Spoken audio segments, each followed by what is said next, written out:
position, Pat?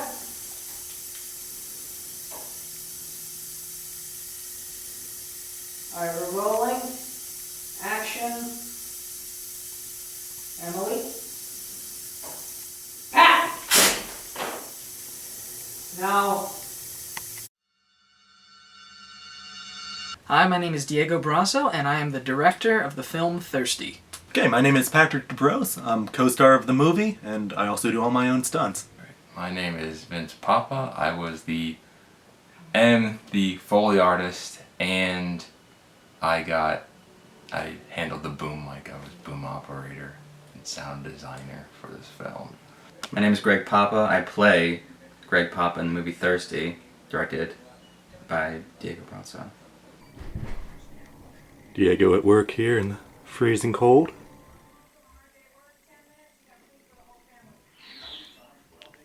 He's not happy with that take. It was introduced to me of I wrote this movie on my phone while at work. And I was like, okay. Well, I wrote the entire movie at Bed Bath & Beyond. I work there, I do morning replenishment, and it was just a really slow day. And I needed something to pass the time. I knew I was actually going to do a monster movie. I saw a recent interview with the artist Alec Gillis, who he does a lot of creature effects for pretty much anything you can think of. He works for Studio ADI.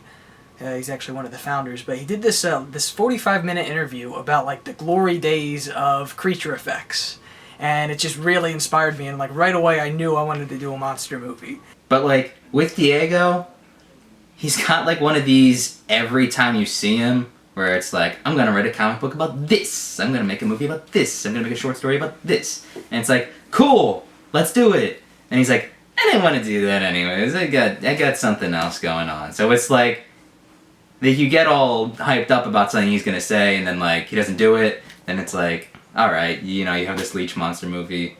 Cool, man. I mean, let's do it. And then he actually did it, which is kind of a big thing. I had the story in mind about a couple of kids who get access to like a dead relative's house, and they can rummage through the things to look for a keepsake. And they find what they were trying to find all along, which is love. Only to find something horrible. And then I saw a movie called Slither, directed by James Gunn. And so I kind of knew I wanted to do something small and bug-like. Okay. And then the next week, I was actually at my aunt and uncle's house, and I saw another movie called Shivers, which I think is what Slither was making fun of, but I'm not 100% sure. Okay.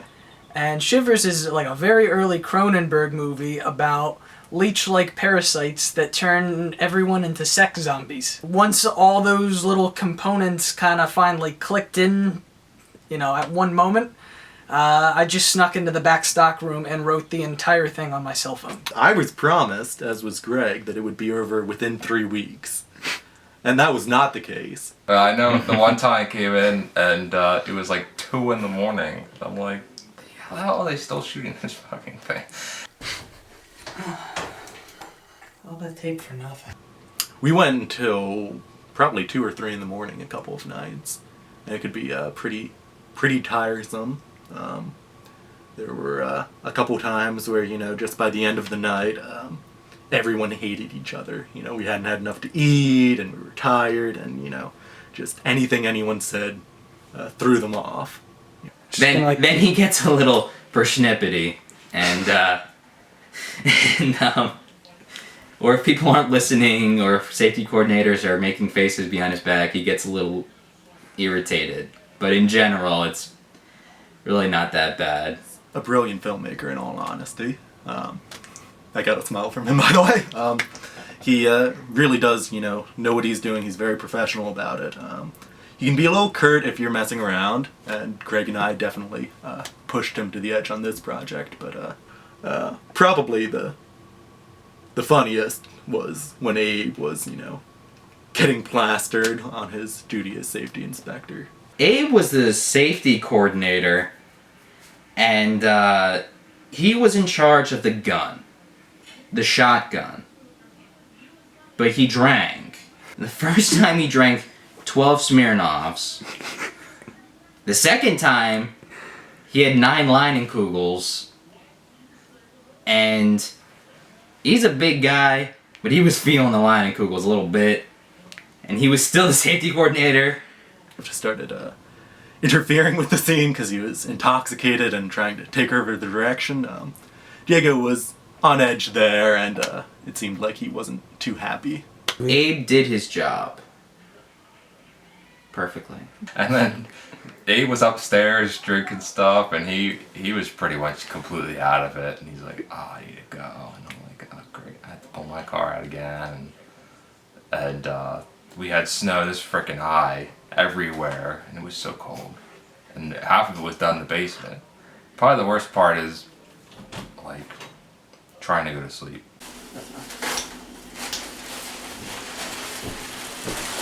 So this is our first actual injury. Pat decided he's going to quit the movie and we're going to replace him. That's right. And we're going to shoot the whole thing over again. We're replacing him with Samuel L. Jackson, actually. Pat kind of hurt his leg, and he kind of hurt his elbow. We are going to throw shit at Pat. It's highly professional. All right. Bodies this way. More. Now, to work with Diego. now look around. No, come on. Be serious. We're actually recording. Okay. Look around. Now, Pat, start looking towards me. Yeah. Pat, talk about your knee injury. Well, Diego fucked up my knee by throwing something in the wrong place. You know this one. Oh, I I don't see anything wrong with it. think I need to get to the hospital. After we're done shooting. I hurt my leg a little bit, and I think that's about it. But no major injuries this time. He has set someone on fire in previous productions, but we'll let that slide.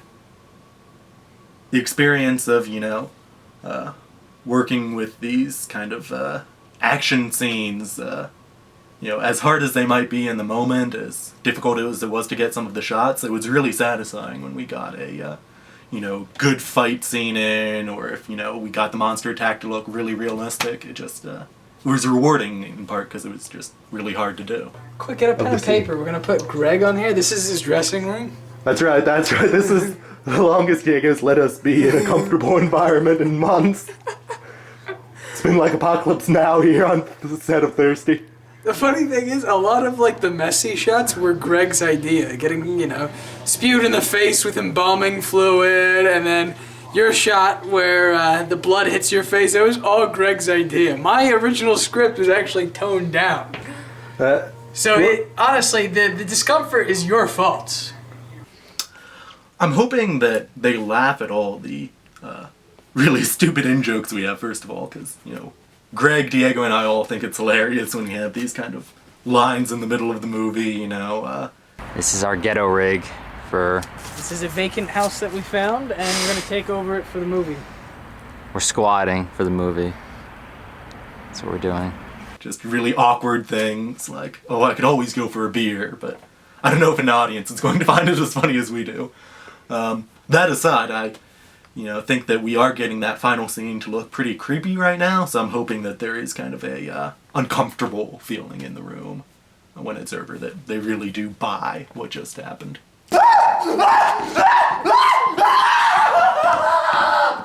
I loved putting my actors into uncomfortable situations. Slamming my head around or drenching me with blood and other things like that, because I think he finds it funny.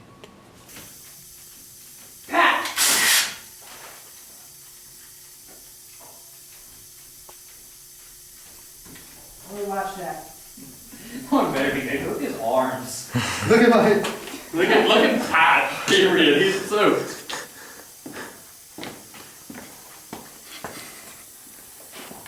I hate Diego. Work with that one.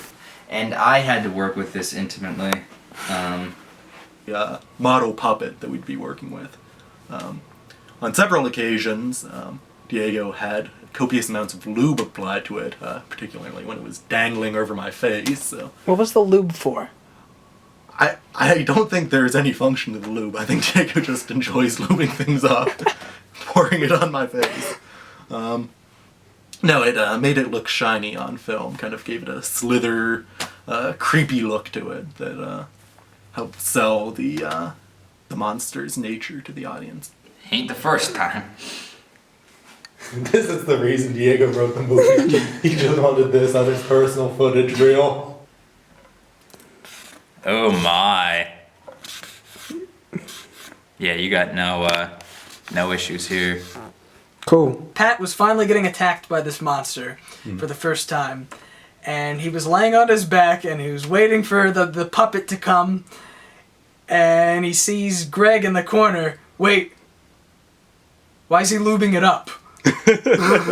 And just like that look of terror. I wish we had that reaction and used that in the movie, because that would have been like an actual like horrific gesture on your part. I give it to Pat. No. I'm gonna give it to Wait, him. is this actually... Oh, why did it have to be lubed? So it looks shiny and wet. It just came out of the sink. You sick bastard! You know, just going off of that, how do you respond to the theory that your movie is about gay love? I will not confirm or deny any such theories. The scene where I get shot with blood, it's just a second or two in the film, that was very, just very uncomfortable to have that, you know, shot in my face, and kind of took forever to clean off, all that kind of stuff. And since we knew we only had one take at it, or else the production would pretty much be shut down, it was very tense leading up to it. Just shoot it through the funnel. Well, no, We weren't getting any wasn't air spraying through anywhere it. with the funnel It needs on. to be concentrated. It makes it go out too much, like a shotgun effect, where we want it concentrated into my face. How's that make you feel, Pat? Like a dirty whore. All right, we got the lead in of the movie Thirsty, the 2014 blockbuster here. What are you wearing, Pat? Right now I'm wearing, like... Shitty clothing that Diego bought me because he's too cheap to buy nice stuff. Yeah, it's the wound. What is going on here? What is the lap situation? Well, right now we're about to spray me down with some fake blood since my co-star has had his brain, you know, blown up and it's gotten a little messy. Yeah. So we're simulating that. And the trash bag is because I don't really want it all over my pants. Ah, okay. Not so much a method actor. Yeah, tense it up like that. Fire.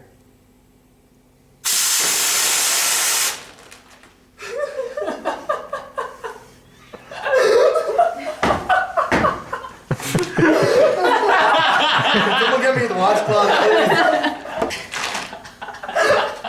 please. Did it work? If you want to know the dark side of Diego's direction, Greg and I stood in this room for about half an hour while Diego tried to get this damn bird to line up in frame exactly right for something that is in the movie for about 1 second, if that. That's a level of precision that Diego brings to it. And it's also completely the sense of humor that, you know, he and Greg and I all share, because, you know, having a creepy-looking dipping bird just come right at the camera serves no purpose to the plot. The audience isn't going to care at all, but we are all going to crack up. And I think that Thirsty is so a movie that, you know, we made for us. And that, you know, even if 20 years down the line no one else has seen it, we will still look back and enjoy the process. You know, it's something that we've tried very hard on. I can't guarantee you that it's going to win me an Oscar for acting, but, you know, I did, you know, sincerely, you know, dedicate a good amount of time and effort to this, so, you know, getting to see it on the screen will be its own reward. With a movie this perfect, you can't change anything.